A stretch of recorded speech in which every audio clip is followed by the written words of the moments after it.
Hey, my name is James Nicholson and welcome to my YouTube channel. Leasehold Reform Act. It was passed into law in the wash-up period just before Parliament closed, leading up to the general election early next month. Now, it was not expected that it would go through that quickly, and if we didn't have a general election, this might have been something that got slow-walked, as normally does happen with a lot of this stuff. But Michael Gove decided this was more important than the Renters Reform Bill, and this was the priority, and it got pushed through and became law in Parliament. Now, a general election is just around the corner, and likely, I mean, whoever you want to vote for is likely that we're going to change government. If you look at the polls, however passionate you are about the Conservatives, it does not look like they are going to win. It's a big mountain to climb for Rishi Sunak. In fact, it doesn't even look like he wants to win with some of the policies that I think he's come out with. So what's interesting is that what's going to happen is this law is going through, and what will happen is if one new party comes in, let's have a look. Firstly, what is the law right now and what's passed as law, but what could change? What could a future government change? Because this Leasehold Reform Act is unlikely to get any better for freeholders. And in my opinion, if you're a freeholder, I think it could get considerably worse. And that's a consideration here. So let's have a look at what the Leasehold Reform Act includes first. So first, lease extensions are going to go from 90 years. So if you extend your lease at the moment, the right that you have is to extend by 90 years. You can't extend any longer unless the freeholder agrees. Now, I have some properties, and you probably heard of properties that have leaseholds of 999 years. They are around, but most get extended on a 90-year basis, right? So that's how that works. And what the government are saying, or the new law is saying, the Leasehold Reform Act is, when you extend, when this law is active, you'll be able to extend by 990 years, bringing you very close to a freehold. You wouldn't ever have to extend that again in your lifetime for sure. What also they're saying as well is no new leasehold houses. So leasehold houses became popular with these big builders, you know, the Wimpeys and those sorts of companies that build big estates. And they had leasehold houses for the last 20 odd years. They've become quite popular. And at one stage, they were around 10% of new build properties. That's changed. Knowing that this law would come in, it's now only around 1%, but there are still millions of leasehold houses in the UK.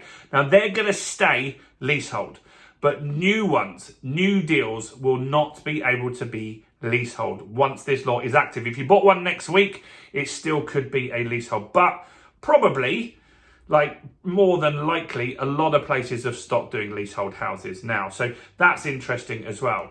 Next is insurance.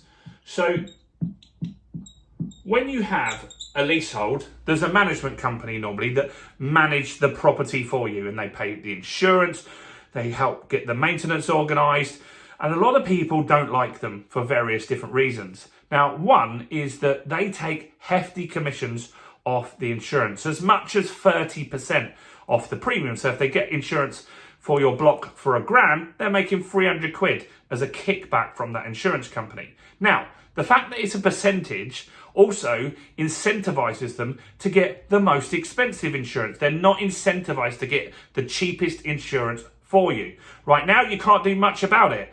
But once this is an active law, you will be able to challenge that to make sure, firstly, that they got you the cheapest insurance, the best fit insurance, because you don't always necessarily want the cheapest, but the right insurance for your property. That's important. And next, they won't be allowed to make a commission for doing that. They'll be able to charge a fee for setting it up, but that will have to be more transparent. So if you know that they're charging you 500 quid just for going on a comparison site and getting you some insurance, or just doing a renewal, that might be seen as excessive, and so you could challenge that fee there. Next is the 2-year law. The 2-year law means that if you buy a short lease property, or any leasehold property, You can't extend the lease for 2 years, right? It's a silly rule. And what it does, though, is means that some properties might go into marriage value, which is something we're going to talk about as well in a second. So the 2-year rule is being abolished. That means the day that you purchase a leasehold property, you will be able to start the process of extending the lease. Perfect. Next, right to manage. You will have the right to manage your property if you can get the other leaseholders to agree. So you need to have a meeting, you need to get them to agree. But a lot of people, especially you guys in the comments here, don't like your management company. You feel you get charged thousands of pounds for zero, for nothing. And it's very, very frustrating. So you'll have the right to manage, you'll be able to, but you will need to get the majority vote on that, right? So you need to get everyone to agree. But quite often that's easy to get. If people are paying thousands of pounds and nothing's getting done, it's quite an easy one to do. Now, you do need to make sure you have an annual meeting then and you get along and you can get agreements to get work done, because otherwise the property is gonna suffer. Next one is a big one, and that is no marriage value. Now, what the hell is marriage value? Well, if a property, a leasehold property, the lease drops below 80 years, which is crazy because 80 years is such a long time. We'll probably be in flying cars by then. But if it drops below 80 years, it's seen as a short lease. Then lenders don't want to lend to you. It's really a dangerous property in that scenario for them. So they don't want to lend you money in that scenario. So a short lease property is not great. So you have to extend the lease. Now, the value of the property, because it's a shorter lease now, you've got less than 80 years left, means it will go down. When you extend the lease by 90 years or 990 years in this scenario, but 90 years from the current form, it will then get a new value. So let's just say your property was worth 200 grand and with a short lease, it's only worth 100 grand. Then you extend it, it'll be worth 200 grand again, right? Great.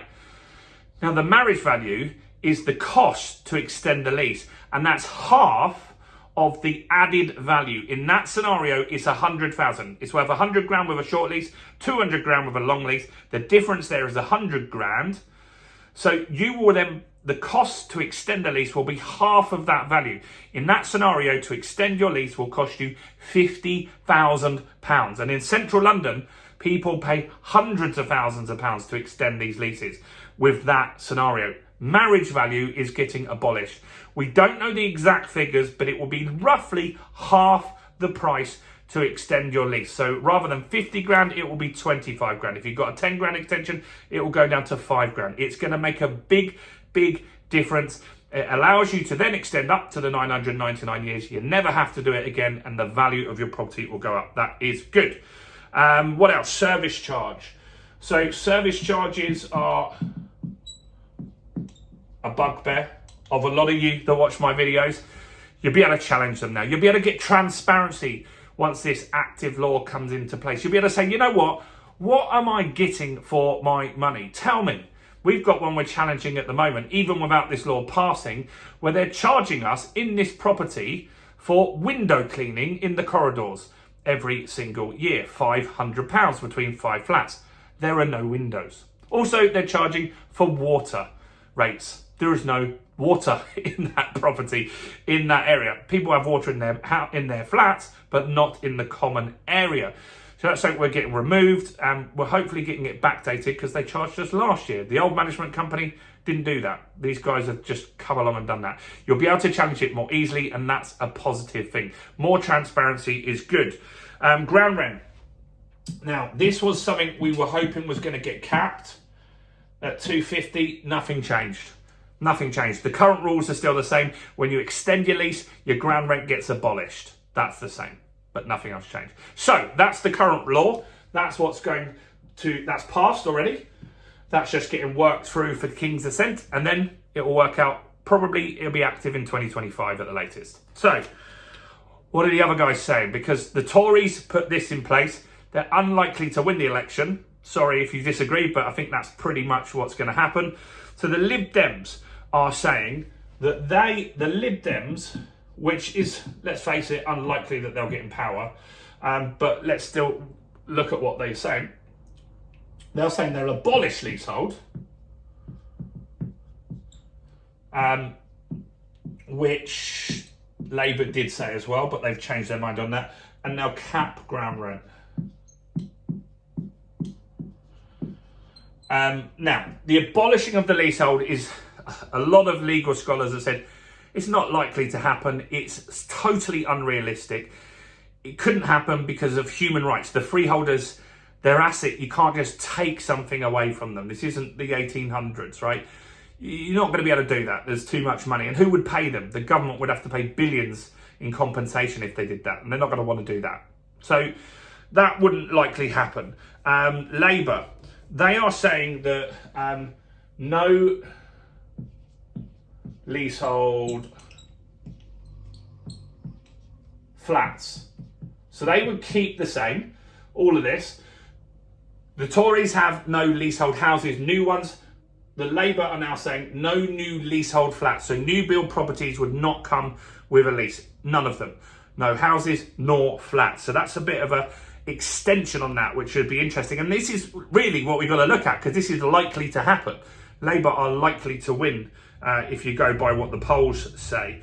They're also saying capping ground rent. So these guys didn't do that over here. They're saying that they will cap ground rent. And that's it.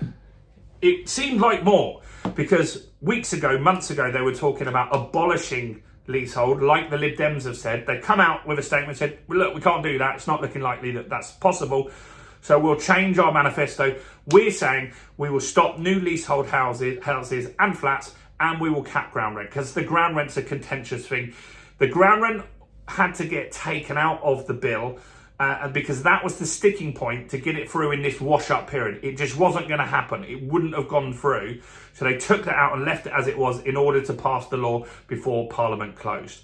So there's a lot on the line. Whichever party gets into place, there are big changes coming in the Leasehold Reform Act. It's legal, it's passed, it's waiting for the King's attention. If new parties do come into power, Lib Dems, they're saying potentially they'll get rid of leaseholds. I just don't think that's possible. But I do think if Labour get into power, which is very likely, you could see a ban on leasehold flats, new ones, and you could see that cap on ground rent while they've got the time to do it. I think they'll allow this to go through, and then they'll do a secondary bill or an amendment to the bill in order to get that through. So interesting times. I think this is still positive news. If you've got a lease, you're looking to extend, I don't think anything's getting worse. I think the only thing that will happen is it could potentially get better for you, but worse for the freeholder. Let me know your thoughts or questions in the comments below. Do smash like, guys. I want this video to get more than 50,000 views. A lot of my leasehold ones do get that many views, and it's all down to you hitting that like button. Do share this video as well. I bet you know somebody that's got a leasehold property that could really get some value knowing about this. So share this with them, then you can WhatsApp it to them, email, Facebook message, whatever you want. Get the message out, subscribe to the channel and hit the bell for new updates as they're out. Do check out all the other content on my channel, including this video right here.